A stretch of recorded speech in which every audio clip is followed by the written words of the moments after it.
हुए हैं।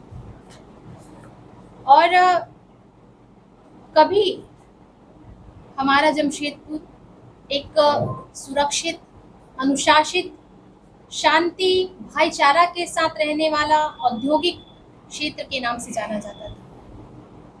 लेकिन अब हमारे जमशेदपुर में अपराधियों के हौसले इतने बुलंद हो गए हैं, उनके आपराधिक घटनाएं इतने बढ़ते चले जा रहे हैं, जिसके खौफ में आज जमशेदपुर की जनता जीने पर विवश। आप सभी को ज्ञात है कि बिष्टुपुर में जो घटना हुई, जिसमें युवक हिमांशु की निर्मम हत्या हो गई, और ये पुलिस प्रशासन की मौजूदगी में ये हत्या। तो आप इन सभी चीजों से ही अंदाजा लगा सकते हैं कि किस प्रकार हमारे शहर के नागरिक खौफ के साए में जीने के लिए विवश होते चले जा रहे हैं, और उनके पास कोई दूसरा ऑप्शन ही नहीं कि किस प्रकार अब हमारे घर की बहू बेटियां, सिर्फ मैं ये इस हत्या को सिर्फ एक हत्या नहीं कहूंगी, बल्कि हमारे कानून व्यवस्था पर एक गहरा हमला कहूंगी। आए दिन शहर में चापड़बाजी हो रही है, लूट मच रहे हैं, चैन स्नैचिंग की घटनाएं हो रही है, बहुत सारी ऐसी वारदातें हो रही है, महिलाओं के साथ आपराधिक घटनाएं हो रही हैं। खास तौर पर विशेष चिंता की बात तो ये है कि हमारे आज के बच्चे, हमारे युवा आज नशे की चपेट में पूरी तरह से जकड़ चुके हैं। आपको तत्काल रूप से एक प्रभावी नियंत्रण लागू करने के लिए आपको एक उदाहरण पेश करना होगा, जिससे जमशेदपुर की जनता को आप पर विश्वास हो, आपकी कानून व्यवस्था पर विश्वास हो।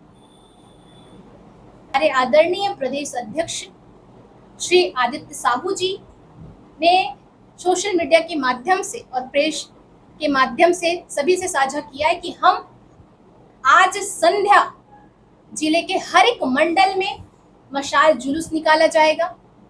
कल जमशेदपुर बंद का आह्वान किया गया है। मैं हमारे जमशेदपुर की जनता से, विशेष तौर पर हमारी महिलाओं से, हमारी बेटियों से, हमारे युवा से मैं आग्रह करती हूँ, अपील करती हूँ कि आप स्वेच्छा से इस आंदोलन के सहभागी बने और जमशेदपुर में पुनः कानून व्यवस्था जो है प्रभावी रूप से फिर बहाल हो, हमारा जमशेदपुर जो है सुरक्षित बने, और जितने अपराधी हैं उनके मन में फिर से कानून का खौफ जागना चाहिए। हमारे जमशेदपुर को फिर से सुरक्षित बनाना है। हमारे जमशेदपुर में जितने भी नशीले पदार्थ का बिक्री होता है, जिन दुकानों पर होता है, जिनका मैं स्वागत और अभिनंदन करती हूँ। आप जमशेदपुर पे आए हैं, आपसे भी यही उम्मीदें हैं जो पुराने एसएसपी महोदय से थी, कि आप हमारे जमशेदपुर को देखते हुए जो है यहाँ की कानून व्यवस्था को संवेदनशीलता के साथ लेते हुए, हर एक जनता की भावना को समझते हुए, देखिए खौफ अपराधियों के मन पे बनाना है, ना कि जनता के मन पे। ये मेरा संदेश होगा आपके लिए,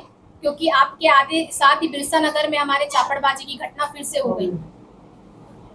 तो मैं सभी चीजों पर आपका जो है ध्यान केंद्रित करना चाहती हूँ कि आप आए हैं, और मेरी पूरी तरह से आशा, सिर्फ मेरी नहीं, मेरे पूरे जमशेदपुर के वासियों की आपकी आशा और उम्मीद आपसे बनी हुई है। हमारे जमशेदपुर को सुरक्षित कीजिए और जलने से बचाइए। संगठन स्तर पर